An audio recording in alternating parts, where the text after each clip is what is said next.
tutorial, I'm going to show you how to do some basic landscape generation. We'll use two techniques. The first one, let me bring up my list here. The first one is going to be using a plane and a tool called proportional editing. Then we'll install an add-on that really makes it a lot more exciting and does some pretty cool stuff. Gives you a very different type of landscape. And then we'll do some basic UV mapping to give it a texture. So here we go. Okay, so I've got my file right here, and I'm going to go ahead and just for this file here, I'm going to delete these three objects just to get those out of there, and I'll get rid of that one as well. Okay, so now I've got a nice clean area. I'm going to also minimize my logic editor since I'm probably not going to be needing that very much. Okay, good. You are going to need this toolbar over here on the left hand side, so if it's not being shown, press the letter T and that will show up. Okay, so the plane method. I'm going to do Shift A, I'm going to add a mesh and it's going to be a plane. Bring that plane up here like that. Okay, so I'm going to tab into edit mode. I'm going to S to scale that up. There we go. And we're going to subdivide this so we have a lot more geometry here, more verts, edges, and faces. So I'm going to press W, and I'm going to choose Subdivide. And when you do Subdivide, come look over here on this left toolbar, look in the bottom left-hand corner, and you'll see that you can actually drag up this, this bottom panel. And this is going to be really important because this gives us a lot of settings over here. Now you'll notice that I have Subdivide over here on the left hand side. If I start clicking around and press A to deselect all, and if I mess around, you'll notice that that disappears and I've lost my chance to do Subdivide. So if that happens, just Control Z, undo it. Okay, and then I'll subdivide again. So W, subdivide, and it basically subdivides it again. I know it's a little tough to see, but it's dividing it into quarters here, and I get my controls back here. So the number of cuts, that's the important one. You can click and drag and you'll see that 10 cuts is the most you can do, but you can actually click in the middle here and you can type in a bigger number. So if I type in 20, you'll see that I'm getting 20 cuts.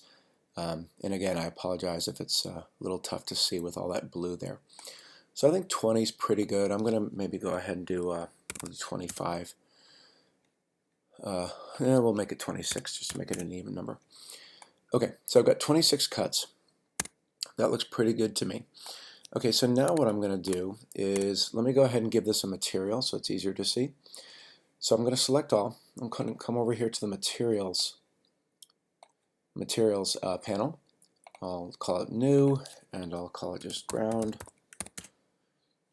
And I'll just give it a greenish color here so you can see it a little bit better.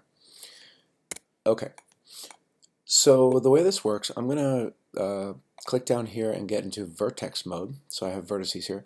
So if I select a single vertex and I press G for grab, Z for the Z-axis, and I move it straight up, you'll see that I get this spike. And of course I can go downwards.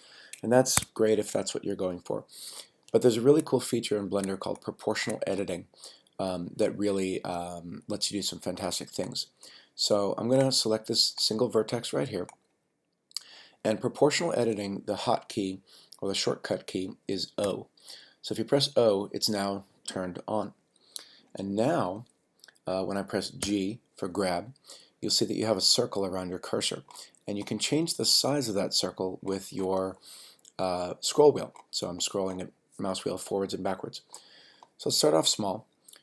So now if I start moving it, you'll see that I'm not just moving one vertex, I'm moving a group of them.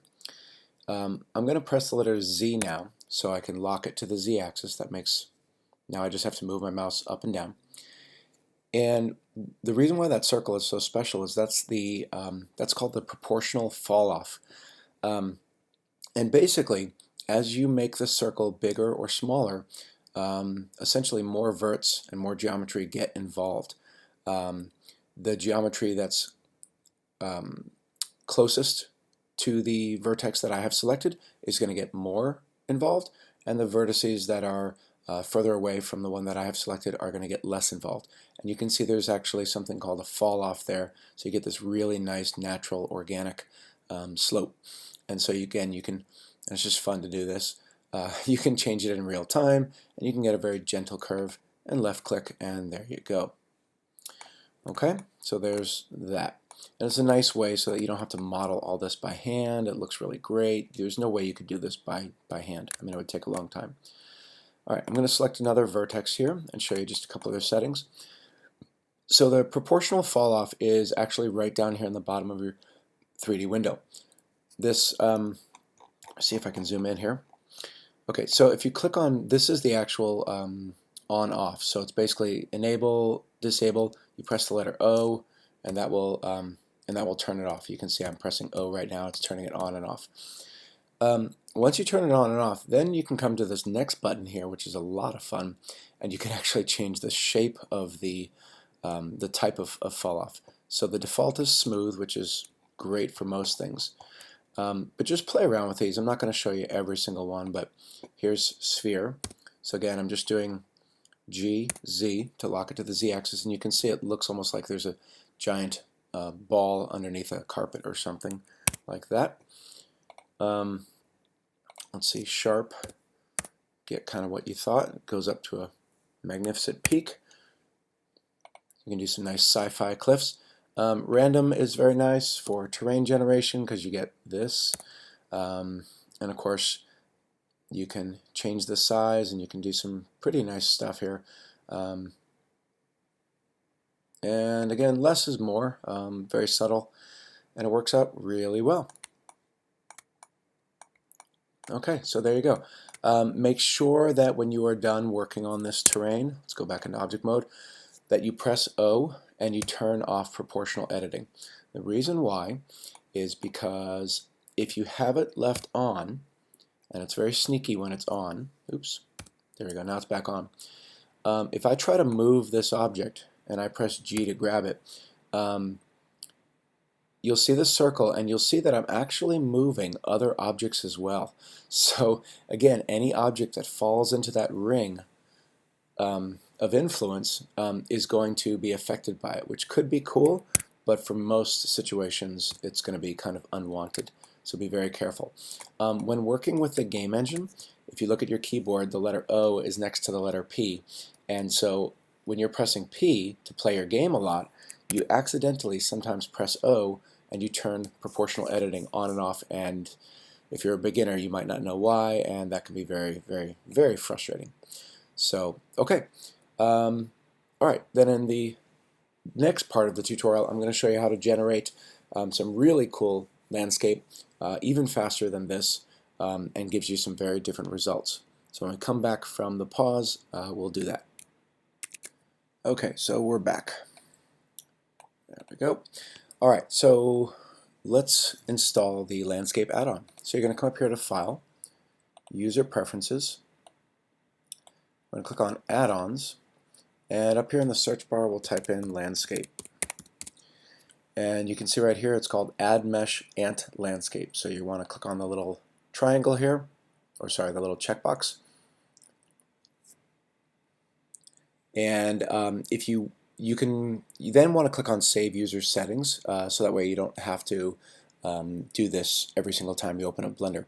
If you want to just try it out without installing it, just check it on, and then you can close the window, and then that way you've got it. But it is a really useful add-on.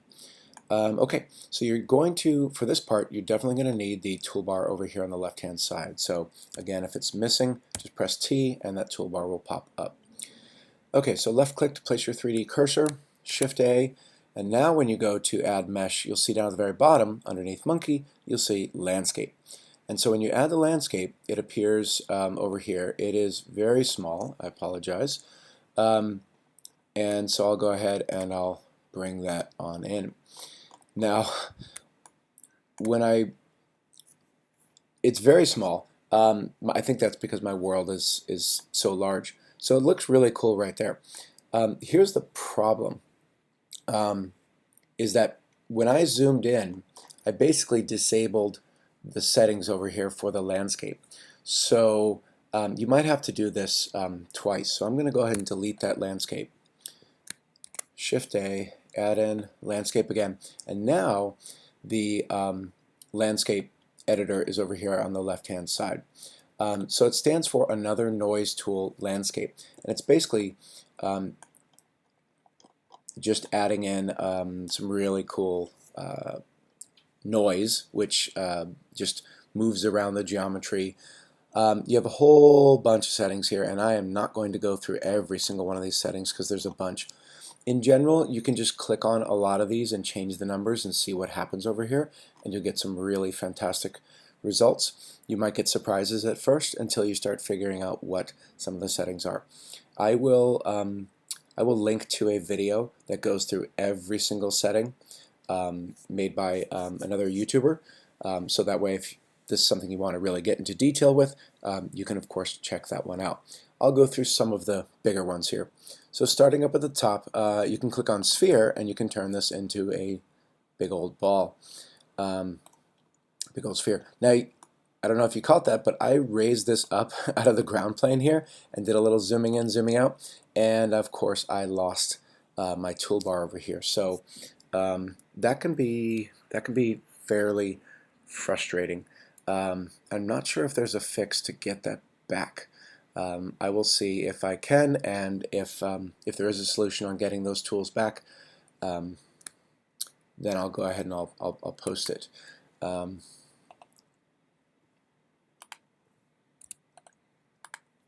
Yeah, and you can see it basically it just killed it. So okay, so lesson to be learned here. All right, so I'm just going to go ahead and add in my landscape again. All right, I'm going to turn off sphere. And now I'm going to go ahead and go through some of the settings here. So again, you can just play around with these. You can change the mesh size on the X. You can change the mesh size on the Y. And you can see that I'm just stretching it in and out. It's kind of like just scaling for a normal object, except you're getting, you know, a long strip or a different size square. So again, you can play around with that. You can click on the little triangles here on the left and the right, or you can click in the middle here and drag your mouse left and right and see it more in real time. One thing that I like is up at the top here, you'll see it says Operator Presets, and you can just say Restore Default, and it'll get you back to the default settings. So you can just get it back to as if you've never touched anything, and that's really great. Underneath Restore Defaults, there is a ton of different ones here. So I can choose Abstract, and you get that. And then there's just a whole bunch here. You can just go through a whole mess of them and just start to kind of learn which one you like. Canyons, Cauliflower Hills. Again, I'm not going to make you watch me just go through clicking on all of those there. But you can start to learn your favorites, and there are some really nice ones here. Flat stones, so this is it's pretty appropriate for the name. Gully, so you get that kind of stuff, so that's really cool. And then once you choose one of these presets, you can then go in and you can of course change these settings here and figure out what you want. Okay, I'm going to go back to Restore Defaults. And it looks like by restoring defaults, it doesn't quite reset the mesh here. You still get that again. So I apologize there. I was hoping that Restore Defaults would get me back to that there. Let's see if I hit refresh. Nope. There we go. Okay, so I did click on this right here, which is the automatic refresh. It should have refreshed automatically, and I should have gotten back to this when I hit Restore Defaults, but it didn't. And so I hit refresh here. I think it was just lagging. Okay, so going through and let's look at some of these here. So as I scroll down, you'll see noise type, and then there's a whole bunch here. Again, you can choose different ones, and you're going to get all different kinds of shapes. This one's here is called Ridged M Fractal, and you get just different shape mountains. So again, you can find your favorite. Again, a lot of these are named for the different style of noise, the patterns, the math involved with it. There's some pretty cool stuff inside here. You can try, there's something here, a setting here called noise basis. So you can try some of these, and again, you're going to get all different kinds of changes here. So there's so many different settings here. Let's see, again, you can play around with these. You can see I have the noise size now, so I'm changing the size. If you go to really small, you're going to get super spiky. I don't recommend going too small. I don't recommend going too big either. It becomes very unrealistic. Let's see, you can change the overall dimension of your noise. Again, I would do something in the middle there so that you get something that's a little more realistic. Scrolling down a little bit more, there are some pretty good settings in here where you can change the height.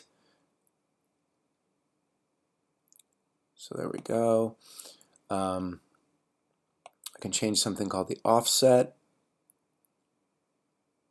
You can see I'm shifting all of the mountains up and down. This is a fun slider here, the maximum and minimum. If you change the maximum to lower than 1, I'm changing it to let's do 0.4. You'll see that I'm getting a plateau here, so that's kind of a cool feature here. And then I can change the height, and then I get different results there. So if you want that kind of plateau effect, you can go ahead and do that there. Okay, so there's a lot here. One last setting I'll show you is called strata, and you can again go ahead and choose some different settings. This is 3. And so strata is Latin or Italian, and so you can see that I'm getting the different layers here. Strata means layered, or layers, and so you can see that I've got the multiple layers here, and that says 5. If I change it to 2, you'll see I have 2 layers here, and so you can get some really interesting geographic effects here that are quite realistic. Okay, so that's it for now. So I'm going to pause real quickly, and then the very last part here, because I'm running out of time, is I'm going to show you some basic UV mapping where we can take a rock texture and apply it to this object. So I'll see you in just a moment. Okay, so now I'm going to texture this landscape here with a basic rocky mountain texture. So I'm going to go to my web browser, and this is just going to be one texture. This is going to involve the most absolute basic level of UV mapping. I'm not going to explain exactly what UV mapping is and go into detail. There are other ones out there, and I've made my own video tutorials that you can search my channel for. But basically, I'm going to go search seamless rock texture. You can also change that to be grass texture, mountain, brick, whatever you're looking for. The reason why I want seamless is because I want this texture to be able to repeat itself, so that way it looks, we don't have any lines going through the object, and it looks, pretty flawless. So there's a lot out there. A lot of these you would have to pay for. You can maybe, of course, go ahead and add the word free to your search and see what you get. But go ahead and find one that you like. I've already downloaded one. Okay, so again, I'm going to do the absolute very basics of UV mapping for beginners to just get up and going here. Okay, so UV mapping in a very basic way is where you're taking a 3D object and you are flattening it out to a 2-dimensional plane. That then allows you to apply a 2-dimensional texture or an image or a photograph, and then Blender wraps it back up, kind of like gift wrapping, back into the 3D object. Real UV mapping does take a little while, but it's totally worth all of the work. So here we go. You want to take your object, and you're going to tab into edit mode, and I'm going to select all, and I'm going to start by scaling up this mountain here, and I have proportional editing turned on. I'm going to scale this up so I have a much larger terrain here for my game. Something like that, I guess. And then I'll go ahead and I'll lift it up. Okay, so something like that I think will work just fine. Okay.